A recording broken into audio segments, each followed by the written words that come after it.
Rachel, I wanna start this episode.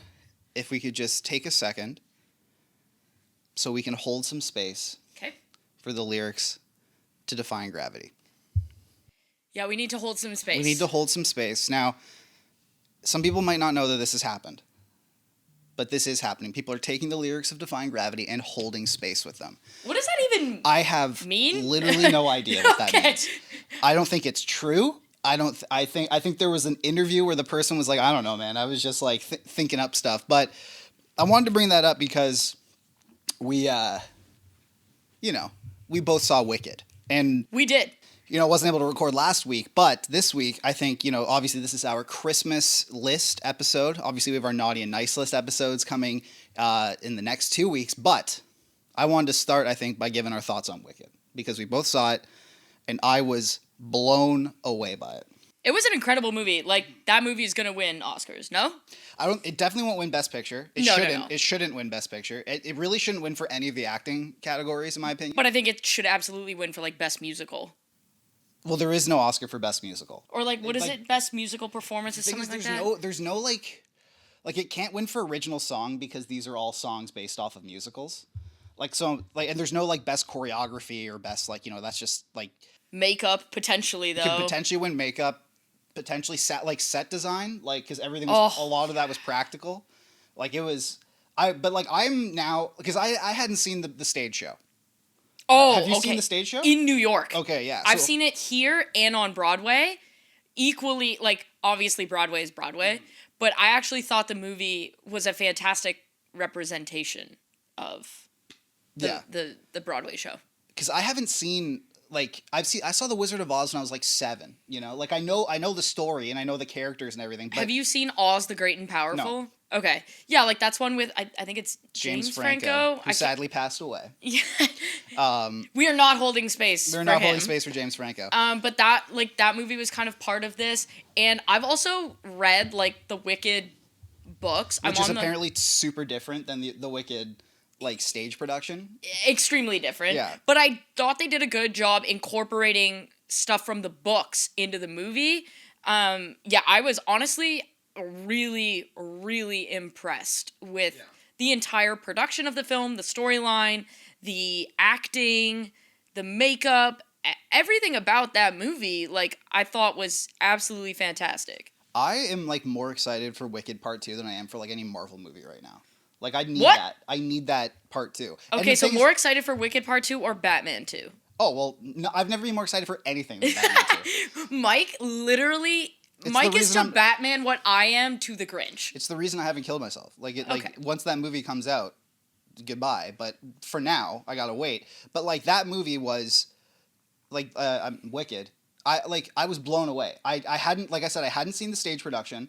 And I'd seen The Wizard of Oz when I was 7. So I knew the story. I knew how and I've been spoiled for how some characters end up as other characters. Right. So unfortunately been spoiled with that. But I didn't know any of this stuff. And honestly, when I saw that it was a 2-hour and 40-minute movie and it's part 1 of a stage show that's 2.5 hours long in total, bruh. I was there's no reason for this. This is unnecessary. But it all there was really only maybe 1 or 2 parts where I felt it was dragging, but the ending with Defying Gravity, that was so good. That's obviously the GOAT when it comes to I would say they that's hit the GOAT the climax of the movie. You know how movies go. There's different. You learn about this in school. There's different parts of the movies where they introduce themes, they introduce the characters and stuff like that. Yeah. And it all ends up in the climax. Defying Gravity, they absolutely nailed that. That was the part of the movie. That was the part of the movie that people are holding space for. I'm holding space for that movie. It deserves to have space held for it. The thing is, everyone, here's what's interesting though. Everyone is wow, I'm so surprised Ariana Grande is so good. Not just singing, but I'm as acting, she's funny. And I'm my brothers and sisters and theys and thems in Christ, you clearly didn't watch Nickelodeon growing up. She's always been funny. She's hilarious. She's always been funny. Always. She's always been a good actress. Her on SNL is phenomenal. So funny. She elevates the show. And so people think this is a breakout performance coming out of nowhere. No, man, she's had the sauce. Yeah, just because you weren't paying attention doesn't mean Exactly. Nobody else was. A lot of people didn't watch what's it called, Victorious, the show she was on. Like it, I had a sister who was that age when she was growing Wasn't up. she on Barney with Selena Gomez too? Was she? No, I think no. That was Demi Lovato. Ah, okay. Yeah, but I mean, like they look similar. My sister was the age where she was watching that stuff. You know, when Ariana Grande was on it, so I would watch it with her, and like I was like, this is interesting, this is entertaining, and she's good. So I would go see it. I'd recommend go see it. And I also saw Gladiator 2, and which was pretty good. Yeah. I did the Glicked. Glicked. I mean, you know, a movie's got to be hyped when I haul ass to the theater and pay money when I could just watch it on my TV for free. Now, I want to know why those two, Cynthia Erivo and Ariana Grande, are crying in every interview. I don't understand why they're doing that. But then I watched the movie, and I'm like, oh. See, I do this thing where when it comes to movies, first of all, I barely go see them in the theater because similar to my Grinch personality, I don't like interacting with the public. Well, you don't have to interact with people. No, I have to go to a movie theater and interact go alone, man. with people. And I don't like doing that. I also don't like the people that clap at the end or during the movies. That really annoys me. This was a bad one for that. People were singing, and people gotta stop with that. Like, listen, who sings the song? Ariana Grande? Great. Let's Ariana Grande sing the song. Yeah. So yeah, like I think I look at it and I was really happy with the movie, with how they did things. And the fact that I, in the cold, hauled ass to the movie theater, that's how you know it's a good one. Because you know what I will not be going to the movie theater for? Gladiator 2. And we will have Mike's movie review on that at some point in the future. I don't even know if it's worth. Like, it was a good movie, but I don't know if it's. Anyway. Quickly, go see it or not go see it? I would say go see it. Like, all right, go see it. It's fun, you know. Like, there's a scene where they flood the Coliseum and put sharks in there. Okay, which is pretty rad. But, yeah, so... On that note, Rachel, let's get into our Christmas lists. Are you feeling Christmassy? I'm fearing Christmassy. Yeah. That's for sure. Yeah, I'm having a great time talking today. Yeah. No, honestly, this is... maybe it's because it's the weather or something, but this is as Christmassy as I've felt in a very long time. And it's nice because we now get to say, what we want for Christmas. That's basically what this is all about. So Rachel, why don't we get started? Why don't we write our letters to Santa? Let's say Hockey Santa. We've waited in line, and now we get to the end of the line, and some improv actor who is out of work, who's playing an elf, has led us up to Santa, and now we're sitting on Santa's lap. We're looking in the eye and we say, "Hey Santa, this is what I want for Christmas." I will being the chivalrous gentleman I am, I will start with you. What's next? I would like to know why there is a rule against anybody named Thompson participating in the Four Nations tournament. For Christmas, I would like both Tage Thompson and Logan Thompson to play in the Four Nations somehow or some way. That is what I would like. Because I mean, first of all, both of them should have been a no-brainer. This is ridiculous. They took 3 goalies with sub-900 save percentages, and Logan Thompson has a 920. What are we doing? Tage Thompson, they took... Honestly, taking any New York Rangers right now, given what's happening with that club... But Chris Kreider and Vincent Trocheck over Tage Thompson and Clayton Keller and Cole Caulfield? What are we doing? I understand Trocheck because, penalty killing, versatile two-way guy, I can get on board with that. I can't get on board with either one over Tage Thompson. So for Christmas, I want there to be a way for both Thompsons to be at the Four Nations. That's what I would like. I would wholeheartedly agree with that. Although, so someone brought up I can't remember who it was, if it was Pierre LeBrun or Elliot Friedman, but they brought up an interesting point on Twitter today where the commercial breaks for the Four Nations Cup are a minute longer than normal commercial breaks in the NHL. Okay. Which means that there's a minute more of break. There's a minute more of break in that commercial, so it will allow coaches to ride guys more. And so clearly, what they prioritized in building this roster or these rosters is that they're like, all right, we have really high end, top end talent, so and I obviously don't agree with this. I want to put it in. I think it's important to just take the best players you can. Right, but like, are we even gonna argue? Like, we talk about like Kreider and Trocheck, Mm-hmm. right? But like, if I say you are building a team like immediately right now, are you taking like Oh, I'm taking like all the guys, like Tage basically. Thompson? But like, it's I a honestly flop. would probably take Tage Thompson over Brady Kachuk. Oh, I don't know why Brady Kachuk is there. Like he's done nothing. Like I don't get it. But Like, why? what is with the brothers thing, right? Obviously, Quinn and Jack deserve to be there. Yeah. That makes complete But sense. Brady has not pulled his weight. But What are we like, doing? why they're doing that is they're clearly like, all right, we are going to play. Like all these teams have high end like talent. Like they have the horses. They have like Canada has the Crosby, McDavid, like guys like that. McKinnon. And then they did whatever the hell they did on the Yeah. back end. And we'll get into that. But Oh my God. And they have. I know it's crazy. And even in net, like Sam Montembeault, are you fucking kidding me? Colton Like, Parayko? like Colton, I don't get it. I mean, Doug Armstrong is the GM of Yeah, Canada like, and the and you GM can of see St. it, Louis. like I like Matt Boldy, but like, does he get on the team if Bill Guerin's not picking like the team? I don't Probably think so. not. But what they're doing is they're like, all right, so we like Canada, we're literally gonna play like Crosby, McDavid, McKinnon.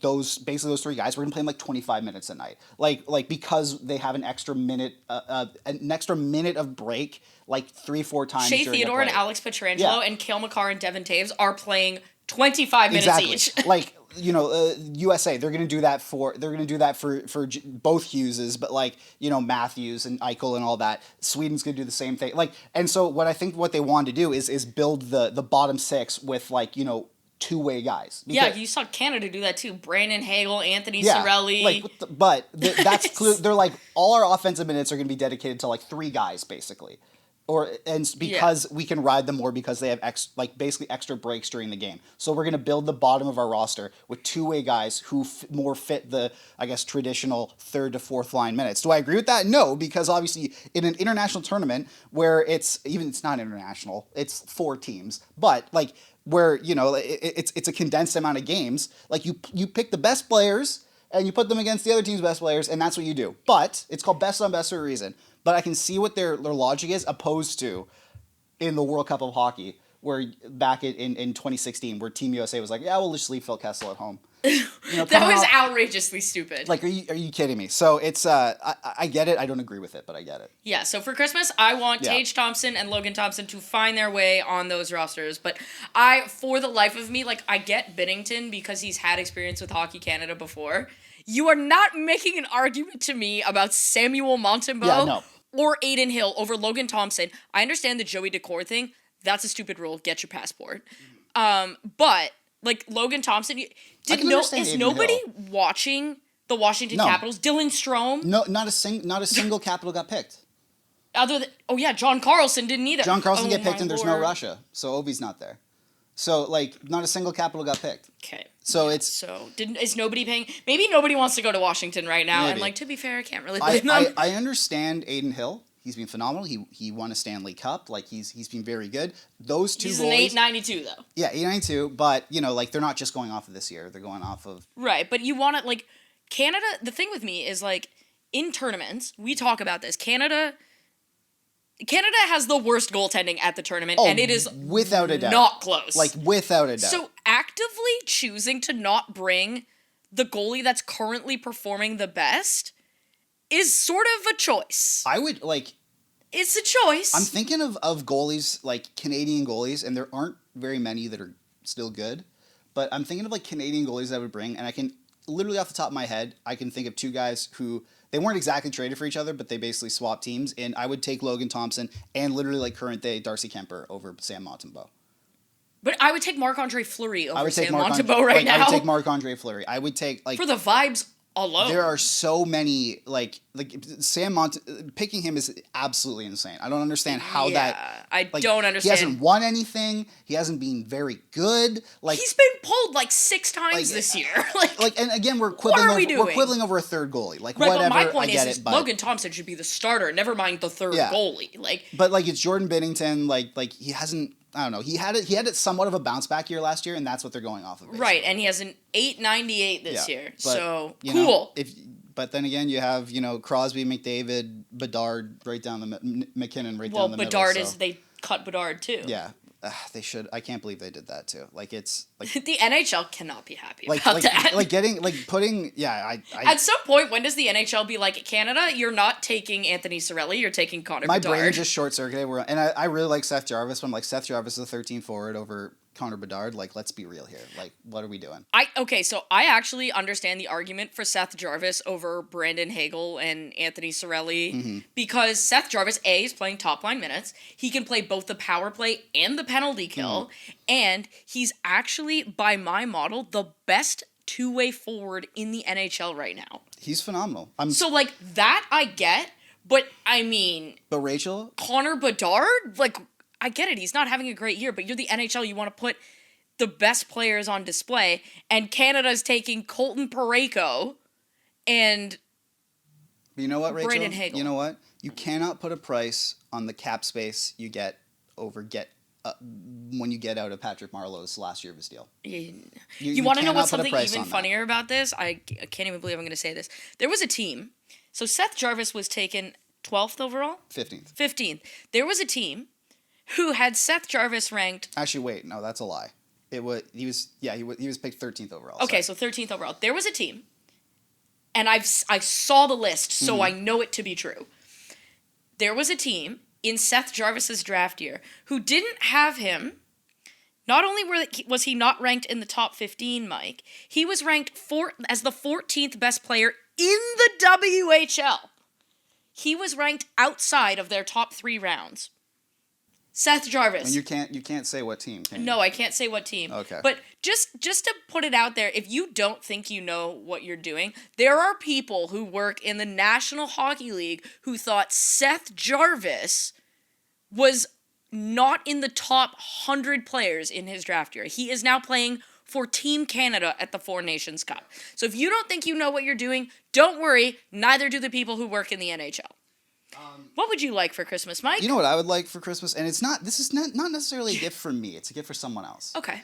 I would like for Christmas for Trevor Zegras to get some joy back in his life. Mood. Now, we talked about this last week with Liz. Yes. Now, however, he did just get hurt. So not ideal, but this guy, and I know you guys talked about it, but this guy used to be the personification of joy and fun on ice. And clearly the Pat Verbeek, Greg Cronin, like hammer, let's everyone get a haircut you can set your watch to, and basically Lou Lamoriello without the cup rings rules in Anaheim have beaten the joy of hockey and the success for that matter. And the success. He's not playing great, but there are Lou Lamoriello rules without the Lou Lamoriello cups either. Exactly. Yeah. And so it bums me out because this guy, he was on the cover of NHL 22. He was having a blast. Or 23 maybe. He was 23. 23. He was having a blast. He was pulling Michigans. He was smiling. He was joking around.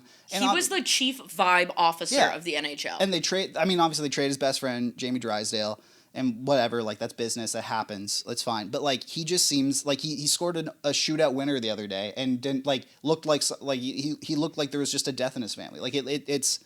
We're not going to play psychologic or psychiatrist, but the reality of the situation is he's not even trying those high skill moves that he used to do anymore. He doesn't have, when you talk about a player is not playing with the same pop. No, he doesn't have the same pop. He doesn't have the pizzazz right now, and I'm right with you. For Christmas, I would like Trevor Zegras pizzazz. And in my ESPN article, I actually suggested that he is a player the Pittsburgh Penguins should target as a player who is young, could benefit from a change of scenery, and is a high-ceiling, high-skill player that maybe the current team is looking to move on from.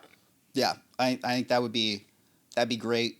I think it would also do a lot of good for him to just basically vibe with Sidney Crosby. Be stapled to Sidney Crosby, so he learns Sidney Crosby's work. I'm not saying that Trevor Zegras doesn't have work ethic, but learn the habits and everything that clearly seems to be holding him back a bit.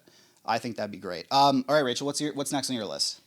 I would like a conference final appearance from the Toronto Maple Leafs. Oh, wouldn't we all? Wouldn't we all, Rachel? What a unique gift. I know, but this is the thing. Right now, they lead the NHL in goals against average, which genuinely, I cannot believe I just said on December the 6th, basically. Like, credit to Craig Berube and credit to the players who very clearly have bought in to the system. They're playing really, really well. They're winning low-scoring games. They're not having to outscore their problems. They were 8-1 without Austin Matthews, which is crazy. I would like a conference final appearance, and the part of the reason I would like one is I would actually like to be able to believe in this team, because I do radio hits, I do TV, and everyone's like, well, the Leafs, they've got to be in your top 4 or a cup contender. I'm like, on paper, if you looked at the stats and you handed this to a mathematician, they'd be like, yes, the Leafs are absolutely a contender. If you live in this city and you know the history, you're not buying any of that, because you know they're not to be trusted. The Leafs are one of those teams, probably the only team, where if you've been around the block, and you and I have been around the block, until I see it physically happen, I don't believe they can do it. So I would like the Leafs to make a conference final appearance so that I can believe in them again. I think that's great. I stopped believing, A, in my own opinion of hockey, and also B, in the Toronto Maple Leafs after the 2023 playoff run, when they got Ryan O'Reilly and they got Jake McCabe and Luke Shen and Eric Gustafsson and Noel Acciari. That team from top to bottom I thought that was the best Leafs roster of my lifetime. Just from top to bottom. Certainly the most playoff competitive. And the most playoff competitive. You had a 1-2-3 centers of Austin Matthews, John Tavares, Ryan O'Reilly, or you could play Ryan O'Reilly up and stack your top 2 lines. Noel Acciari was a perfect fit for that bottom six. Jake McCabe was the perfect fit they needed needed there. You still had Mark Giordano at somewhat of full strength. That was actually underrated. Probably one of Kyle Dubas's best trades is the Jake McCabe trade. Yeah. Oh, especially now that he's extended, exactly. Yeah. And at a good deal, at a good number too. A completely fair contract. That was fantastic. And so, and then when they just completely bowed out in the second round, to Florida, just got schmucked. You and I were there. It was that's when I was just I don't think they'll ever do it. But this year, the fact that they're able to keep winning these games without the offensive, and I know that they lead the league in goals or whatever, but they probably shouldn't. If you look at the way that they're constructed right now, you have Pontus Holmberg on your second line wing right now. No, they lead it in goals against average. Sorry, they're the best defensive team in the league, which I cannot believe just came out of my mouth. They don't, and I can, based on the people that they have on that back end now. Chris Tanev has been a revelation. Anthony Stolarz, how we doing? The tandem of Anthony Stolarz and Joe Wall, two guys who, yes, hope they get tons of Christmas presents. I hope they do, and both guys who yes, they both have aspirations to be the clear number one, but they also are not it reminds me a lot of the Swayman Ullmark, where they both are just rooting for each other's success. That's the best kind of relationship. Exactly. And but if you look at their forward core, that's not good. They need new forwards. It's not cute. And also, maybe stop playing Ryan Reeves over Alex Nylander. I swear to God, if Fraser Minten gets sent down so that Ryan Reeves can stay in the lineup, I am going to snap. He has been incredible. Fraser Minten, I was going to say, revelation. Can't send him down. But you shouldn't have to be relying on Fraser Minten as your third line center, based on the fact that this is a team that is, we say, has to commit tax fraud just to stay under the cap. And the cap grew over the summer, by the way. I'm not sure if you remember that. I forgot. But so it's. But, and you know what? Who deserves a legit shout out? Who? Mitch Marner. Absolutely phenomenal game against the Nashville Predators. What I see from Mitch Marner now is he's mucking it up more. He is doing all the things the Boomers want to see from him. He is bought in, and this is, look, we've been extremely hard on Mitch Marner because for good reason. But this season, he has shown pretty much everything that he needs to so far. Do it in April. Please. Do it in the playoffs. I'm begging you. But so far, this is a different type of Mitch Marner, and that's exactly what we need to do. If he does it in April, I'll lead the train to re-sign him for $13 million. If he does it in April. He's been absolutely phenomenal. He's been great. On both sides of the puck. Yeah, absolutely. All right. Let's see what's next on my list. Next on my list, and this might be playing with fire considering things that happened to us last year, on our podcast. Oh Rachel. God. But for Christmas, I would like Habs fans to touch some grass. Oh my God. Okay. And we won't. You over there. And we won't talk about it too much. But the things that I'm seeing, for some reason, I guess because of when we had the audacity to say that Uri Slafkovsky's ceiling might only be a point per game player, and then he is. Not doing. Him and great. Fraser Minton have the same amount of goals this year. So anyway, but anyway, when we had the audacity to say that, for some reason my Twitter thinks that all I want to see are Habs tweets now, and so that's annoying. And so I get a lot of them, and I just think that expectations might need to be reset in that fan base, or I think there's a big, great world of nature out there, and I think sometimes we need to go and enjoy it. I got my early Christmas Habs present. I was Patrick actually Laine scoring? It was Patrick Laine. Speaking of the Habs, because we're on that train right now. Yes, I do think there needs to be a significant recalibration of the expectations. You know what's funny is I actually wrote about Uri Slafkovsky as like somebody who I thought was Like going to a continue breakout? to Yeah. have a breakout, and he completely let me down. So now I'm like, you know what? Screw you. Until you show me you could do it for an extended period of time, I don't believe. My Christmas present, I want Patrick Laine to come back and literally score 30 goals this year. And I want him to score 30 goals from now until the end of the year. He's on pace for it now. Sound when he scored, Yeah. that sound of the post and the bar was one of the most beautiful hockey sounds I've ever heard. Yeah. And then hearing Michel Lacroix announce the goal, the standing ovation, then he's the first star. Like, Cole Caulfield's pure joy. Oh my God, yeah. Like, I think he might, like, that moment might uplift this Habs team. Yeah. And I would love for that. I want Patrick Laine. Like, I tweeted in October when he got hurt, I want him to come back and score a hat trick and literally become a 40-goal scorer every year.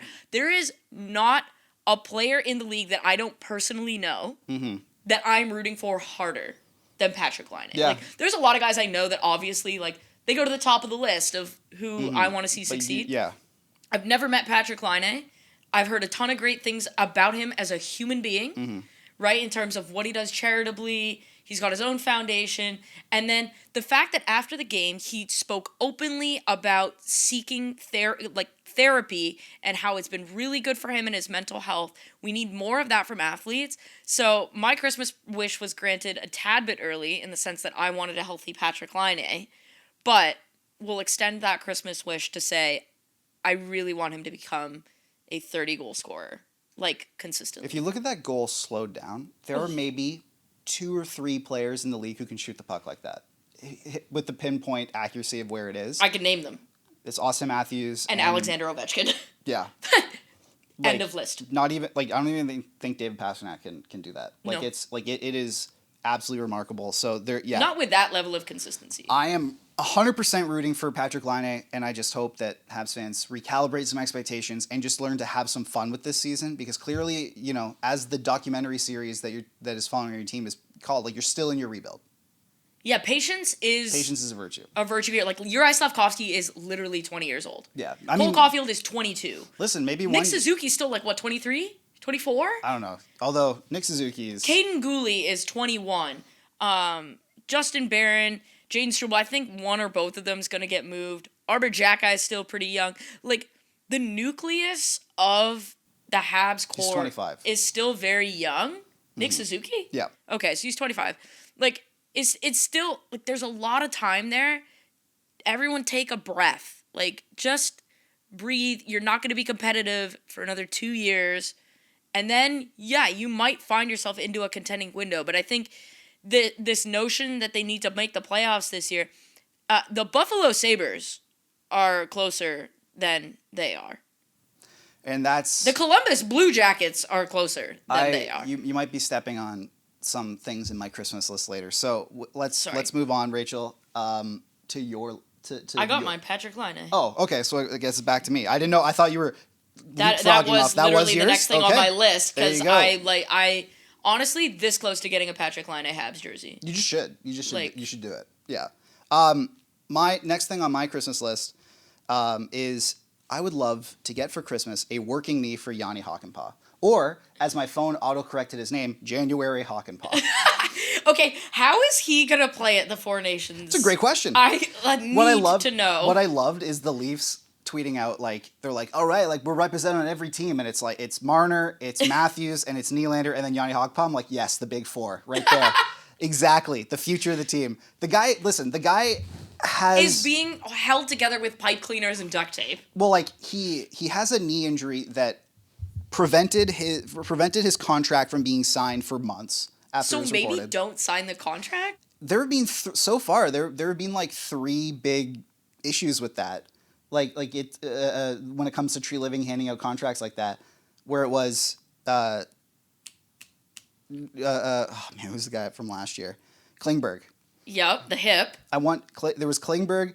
I believe Reeves has issues. They gave him term, and then also Hawkenpaw. Now, my favorite tweet that I've ever made was when I was in the bowels of Scotiabank Arena, and I saw an elevator that is wrapped in John Klingberg. It was a John Klingberg elevator. Was it just duct tape? And I was just like, what if we kissed at the John Klingberg elevator? But I'm like, really? Like, I know there are a lot of elevators, but like, there's put some RJ Barrett in there or something. But like, you couldn't put like... Put an amulet there. Matthew Nyes or like, Nick Robertson. He's more likely to be up now. Like, it's great. Anyway, but yes, I would like, because listen, this is a 6'7" right shot defenseman who has good defensive metrics. And I think that's a phenomenal thing for the Leafs to have. And also, as someone who deals with knee issues, both of us, I would very much like, it sucks. And I hope that he gets a working knee, because clearly something is going on there. That is very serious. He's played 2 games this year. It would be nice.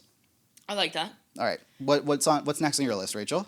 I would like for the NHL as a whole, be it TNT, who I'm going to use as the example here, to really lean in to the personalities and the fun parts of the game. So I think the TNT broadcast is a fantastic example. They've been doing that so well. Paul Bissonnette, Liam McHugh, Henrik Lundqvist, the way Colby Armstrong, the way that these guys are able to bring out the personalities of players, like the chirping with Brad Marchand, John Cooper will go back and forth. I really would like the rest of the league, including NHL head office in their marketing. Like that commercial they did about millennials and Gen Z was a great example of this. I'd like them to continue on that path and really lean into it, because you have got guys that clearly have great personalities, and it is your job to figure out how to unlock that, because that is how you are going to draw interest. We say it every year, basically. Like this is our But I want them, basically what I'm saying is I need you, Sportsnet, to follow the TNT example, Here's the thing, and now that I don't work in hockey media anymore, like I don't have to mince my words. Like Sportsnet is a lost cause. They will never be good at it. They will never be good as a rights holder. They will never do what should be done or what you want to be done with the NHL rights. They consistently, all they do is make terrible decisions. Their intermission panels are literally unwatchable. I cannot tell you how brutal they are on like the actual broadcast on ice product. Even their broadcast somehow manages to mute the crowd noise to the point where it sounds like an empty building, where then Amazon gets a hold of it. And not only is the Amazon broadcast far more optimistic in it, like the number one feedback I've been, and we're in Toronto, so we see a lot of from the like Leafs fandom, the number one thing of feedback I've seen on social media from the new Amazon broadcast is that people are like, I did not know what it was like to watch a Leafs broadcast and have the announcers be sort of congratulatory about the Leafs. It's always on Sportsnet where they have to go, oh, like the Leafs, they could be winning 7-1, but it's, oh no, this contract's coming up, or oh no, this is happening, or oh this, oh that, and then a guy like Mike Johnson does it and gets criticized because he's like, oh, you played for the Leafs, you're leaning into it. It's a Leafs broadcast, man. Sportsnet is a lost cause, and it's a shame that we said, like, they're not renewing the rights when they come up in like a year or two. Yeah, so TNT and then Amazon for the actual. Yeah. I would say TNT for the personality side of it, Amazon for the actual broadcast. Part of it. They've been doing a great job. Like TNT has been on an absolute heater lately. They've been doing a great job. That's exactly what you need to grow the game, but to also just make it so, like, people talk about we need to grow the game. We also need to make sure that hockey doesn't lose fans, because I feel like hockey is losing fans. Yes, we need to grow the game, and yes, we needed to expand to more people. But we also but there's also something that can be said for catering to the people who are already on board. It's easier to retain people than it is to find new customers. You don't I would much rather have an audience, like a smaller but more rabid audience than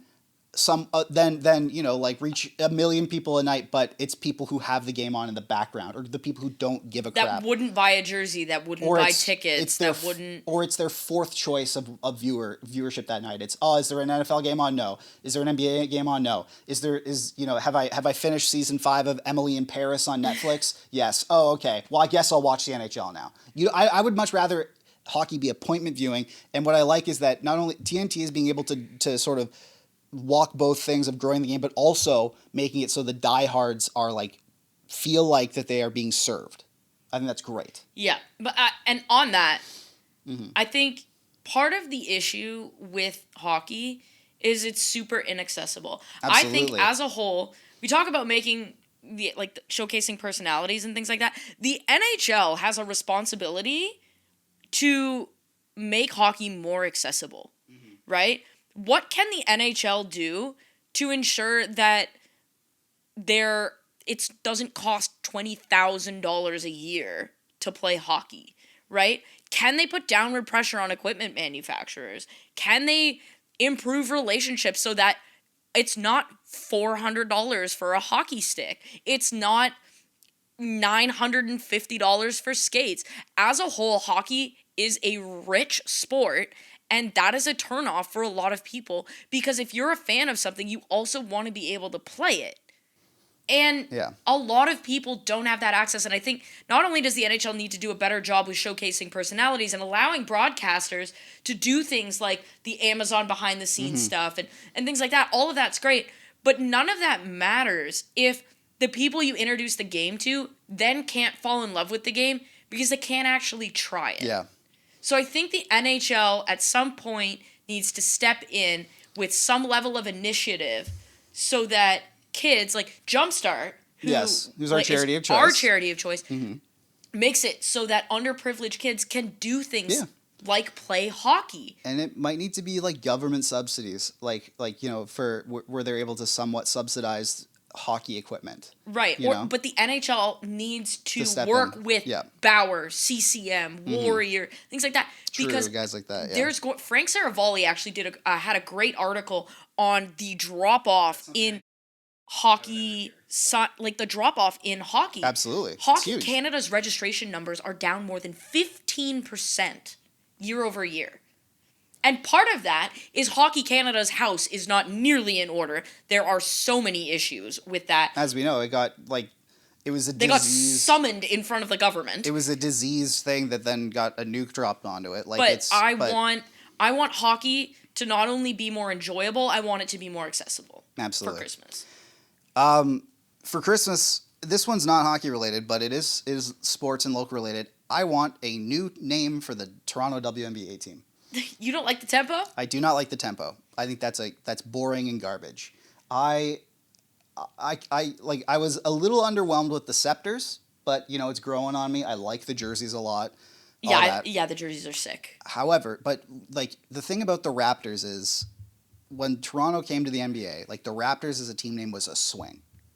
It was epic. And it was awesome. And now everyone is basically nutting over the fact that every time I see an old Raptors jersey on the court now, I'm gonna invest in that. I want to get an RJ Barrett. You bought the purple jersey too. I'm getting. I haven't bought it, but I'm going to. I'm buying the purple jersey. Waiting for Boxing Day. I was hoping that.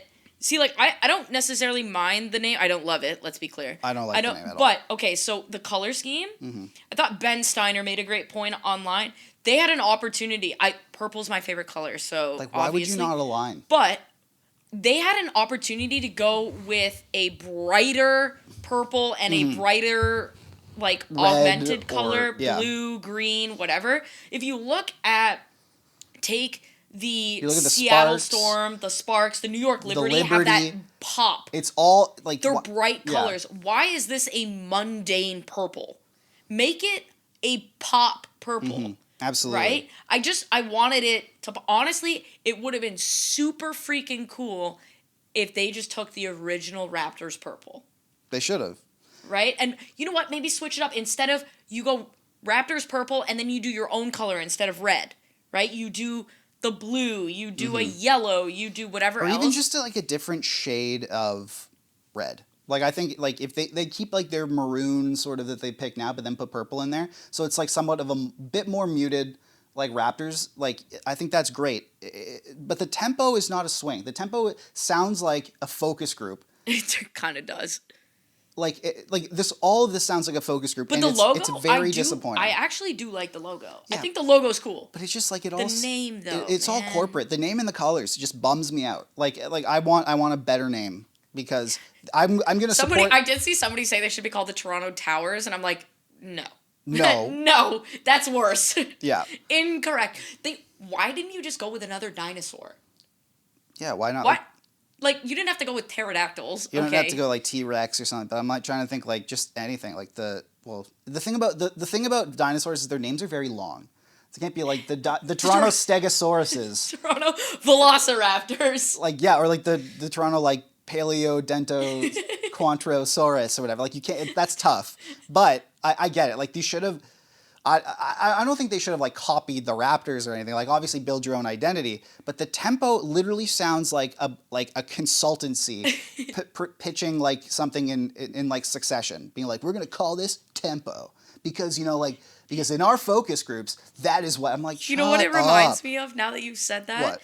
MLSE has an internal employee program called Elevate. Yeah, there you go. That's literally, it's the tempo. That sounds like Let's that. bring the tempo up. Yeah. The tempo got to bring the tempo up, the amount of puns that are going to get you. Like, okay, yeah. I don't like it. I do like the logo. I like that they use purple. I wish it was a brighter, because all of the other WNBA teams have pop. Yeah. This feels like there's no color pop. Yeah, like Chicago Fire, even like, the indie, like even Indiana. No, Chicago Sky have the powder blue. Yeah, Chicago Sky, but like LA Sparks. They're Las Vegas Aces. Exactly. Like, it's all very, I that's disappointing. All right. That's all I got on my Christmas list. I have nothing left. That is, I will leave it at that. Now, I do have a lifeline though. Oh. We will end it off on the lifeline. If you missed it, last week, Liz and I, because it was kids' table, discussed what to buy your girlfriend who is into sports. So that was really good. For Christmas or Hanukkah or whatever holiday you celebrate.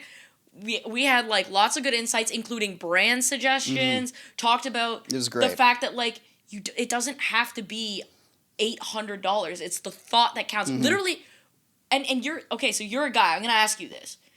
It's the thought that counts rather than like what you actually get, right? Like if you're paying attention, you give your girlfriend something, your wife, your divorced wife. Yes, yeah. You give her something where it's like there's clearly thought put into it. That's gonna mean more than if you just bought her a pair of diamond earrings, is it not? Absolutely. Like it's all about, like fellas and ladies, let me explain yourselves to you, okay? Like, it's all about the effort. Like, it's like that's the number one thing. If someone, I don't like, you can get me, I don't know. The thing about me too is like I'm not a very materialistic person. I don't really need stuff. Like I'm trying to think of like a great, like all the gifts that I want are more like practical. It's like I'm probably for Christmas gonna just buy Mike Cineplex stuff. Yeah, and that's amazing. Like I would love that. And because he loves movies and I pay attention and I you know that about him. And so like honestly, like I would rather have like a Cineplex gift card, which is like the easiest thing to buy. And some people might scoff and look at like gift card, like kind of thing. But like I would rather like that enriches my life. But it's not a random ass gift card. It's a gift card for something you like. I didn't just hand you a Visa gift card. That's lazy. That's not a thing. That enriches my life, but it also shows that you pay attention to my hobbies and my interests and the things that bring me joy, and you want to supplement that joy. And that's great. Opposed to like if you were like, here's some Gucci loafers, and like obviously those are like 15 times the price, but I'm like, cool, like I'm gonna wear these like once a week or something. Like, Should I get Mike the Lego Batmobile? I mean, stuff like that. Like that's, but like you could get me whatever. Like you could get me like you said, like a diamond necklace or something. It's like cool. Like A Mike with an iced out chain. that'd be great. Get me some grills. That'd be awesome. But you know what I mean. Can we just hold some space for Mike with grills? All right.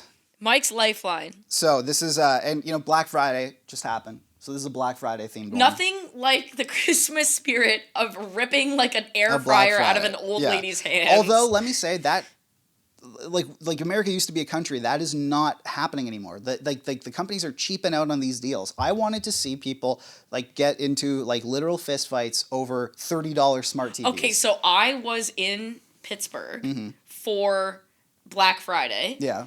And let me just say, at Dick's Sporting Goods, there was some shenanigans that occurred. What? That makes me happy because in Canada, like I literally took the day off work on American Thanksgiving to watch football all day, and which means I saw a lot of commercials.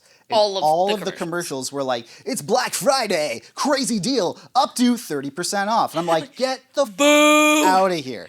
Shut your goddamn mouth, okay? Also, you have the best voice for those commercials. Yeah, it's like Black Friday, like big deal, up to 25% off, and I'm like, fuck you. That's not a Black Friday deal. That's like that's not even a clearance sale. That's ridiculous. Anyway, this is an this is we do like relationship advice, blah blah. This is from Am I the And it's Black Friday related? It's Black Friday. Can't wait. Let's Am go. I the for refusing to help my sister get gifts during Black Friday? Interesting, but we'll see. I, 24 female, work retail. My sister, 29 female, has always looked down on me for it. She said everything from I threw my life away by not going to college to I wouldn't know what hard work is because I only work retail. One time she even interrupted a conversation I was having with her mother-in-law, who was inquiring about the treatment of teen employees where I work because her nephew was looking for a job, to say I shouldn't be offering help to anyone when I have a kiddie job. I mostly just don't talk to her now and try to pretend she's not speaking. So this year has been rough on everyone and she lost her job. Her husband's company issued company-wide pay cuts, so money has been tight for them. I was working Black Friday this year like always, and 2 weeks ago, my sister asked me if I could pick her up some bargains since I would have access to them. I said no. I told her she doesn't get to look down on me and insult me and how hard I work and then try to benefit off of it. She said she was sorry and she wouldn't do it again, but it didn't feel genuine to me, so I stuck to my no. She's saying I'm an asshole now because I wouldn't help her and that I should have thought of her kids and the extended family. My nephews will have gifts. I got them stuff from me, but I don't feel like I owe my sister after everything. Is that wrong of me? Am I the Okay, there's a lot to unpack there. Number one, you don't have a real job because you work in retail is so far from an acceptable thing to say. The people who work in retail, Paul Bissonnette just had to beat the crap out of 7 dudes for being disrespectful to a restaurant worker. Looking down on the service industry is one of the things that pisses me off the most. Those people work their ass off. And I get it. If I'm at Starbucks, I'm not tipping you because I'm going up to the counter, I'm ordering my drink, and I'm picking my drink up. I'm not tipping you. If I'm at a restaurant now, and this is just me as a principled human being, if I get bare minimum service, I'm still tipping 20%. Mm-hmm. If I get excellent service, I'm tipping between 25 and 30%. Because these people work hard, and some of the crap that they have to take, especially around Black Friday and Thanksgiving and Christmas, is wholly unacceptable. And in retail, you don't get tips. And you still have to put up with people fighting. Like in Dick's Sporting Goods, this poor lady had to break up a fight between 2 middle-aged men. Like, she should be getting hazard pay for that. Yeah. So immediately, the moment she said that her sister looked down on her and was chirping her and saying she threw her life away, you know what? Maybe her sister wasn't in a financial position to go to school. I don't know what their situation is. Yeah, we don't know the backstory behind that, but there is no scenario where you get to look down and then say, "Oh, but now I need your help." Also, her sister. That's not a thing. The girl, like the OP, the original poster of this, like she's 24. She said, so she still has time if she wants to. Like she could. Yeah, she could there's you could. My sister is 22 years old in her undergrad. There is plenty of time, and you know what? Maybe she's working retail so she can save up to go to school. Maybe this is just her situation that she's in. We don't know, but either way, no, absolutely not. Do not help your sister. That is unacceptable behavior. I'm 29. Yeah. I'll be 29 next month. I would never, like, my sister is in school right now and works at a restaurant. I'm the first person that will pull up and start throwing if I hear people being disrespectful to her. Like, this is something where, as a matter of principle, I would straight up not help her ever. You know what? Black Friday deal, it's already, like you said, 30% off. Yeah. There's your deal. There you go. You'll be asking me. And here's the last thing I'll say on that is the people who criticize retail jobs are people who haven't worked in retail. I've worked in retail. I've worked in customer service. It sucks. And just like that you said, the stuff you have to deal with, but like backbreaking work, you're asked to do things that are above and beyond your job description. You get paid nothing. You know, you likely don't get benefits, like stuff like that. It sucks. And these are the people that make, we talk about. They make minimum wage. They make minimum wage, but they also they make the world go round, man. We're looking at with the postal strike right now. Like, you could say like, oh, these are just mailmen, whatever. But then now you're like, where's my present? Where's my gifts? Where are my parcels? Like, it's like these. And then you get pissed off when you have to pay FedEx or Purolator fees. So maybe respect those people. I definitely not. And to all the retail workers and everything listening to us, obviously this is the holiday season. We want to thank you. Yeah, absolutely. Them, restaurant workers. And if you're listening to this and you're doing your Christmas shopping and you're whatever, be kind. Yes. It costs $0 to be kind. Obviously, it costs money to tip. I understand that. But like literally, you have no idea how, like, what a long way a please, a thank you. Oh yeah. Like, instead of saying, I need to try this on, say, hey, where are the, like, change rooms? I'd like to try this on. Literally, the most polite people. I was in a store. I'm not going to say what store because it gives away a Christmas present. Mm-hmm. But I was in a store, and he said, hey, you're about the size of the person I'm buying for. What size would you wear here? Because they're clearly wearing the stuff in the store. And this person was like, oh, I wear this size. I was like, perfect. Would you mind if I hold this up against you just so I can see? Oh, like, absolutely. Da-da-da. Okay, perfect. Do you need help with anything else? Oh, I'm actually looking for this. Oh, I have these options, these options, these options. What do you want me to go get them? I'm like, you know what? No, I actually think I'm going to take this color. I don't want you to do all this work. I went to go check out. This woman was so floored with how polite I was. She gave me a discount because she was like, you made my day. You were so polite that I feel like I need to say thank you. And I'm like, you absolutely do not have to do that. But as a society, if it's gotten so bad where a please and a thank you gets you a discount, we need to do so much better. We really do. It's year end at my job, so it's been very. That's why Mike has a job, by the way. That's why I wasn't here last week because it was just like work was too crazy and.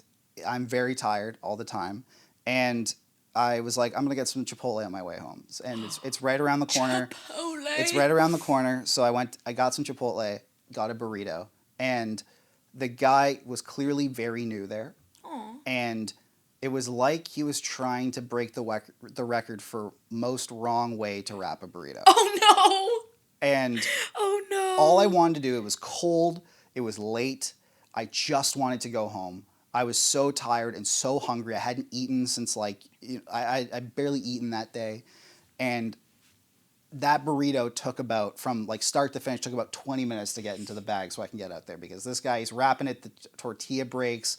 He's got to go got to start over. And then there are 3 different people are coming over being like, no, you don't do it that way. You got to do it this way. All that. Oh. And